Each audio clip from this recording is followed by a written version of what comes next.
Hello বন্ধুরা, নির্বাচন কি সত্যি আমাদের জন্য মঙ্গলকামী ছিল? জুলাই যোদ্ধারা কি পেরেছে তাদের ইচ্ছা মতো সরকার গঠন করতে?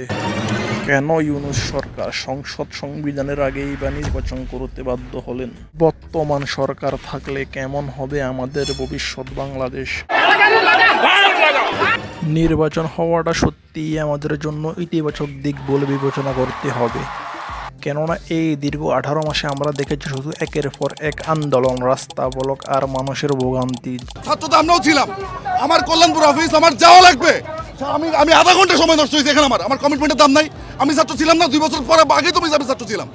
মানে কি দাবি এরা অ্যাকচুয়ালি আমাদেরকে আটকায় কি দাবি এখানে মানে করতে যাচ্ছে?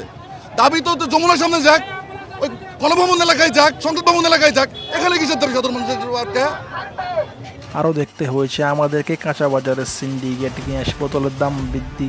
কিন্তু এই সরকার থাকার সময় কিছু ইতিবাচক দিকও দেখতে পাই আমরা, যেমন বাংলাদেশ ব্যাংকের রিজার্ভ বৃদ্ধি, দেশের রিমিটেন্সের সর্বোচ্চ রেকর্ড, বৈদেশিক দেশগুলোর সাথে সম্পর্ক বৃদ্ধি ও ইত্যাদি। আমাদের ভবিষ্যৎ বাংলাদেশকে উজ্জ্বল করতে হলে দেশের ইনভেস্টর আর কর্মসংস্থানের উপর নজরদারি বাড়াতে হবে।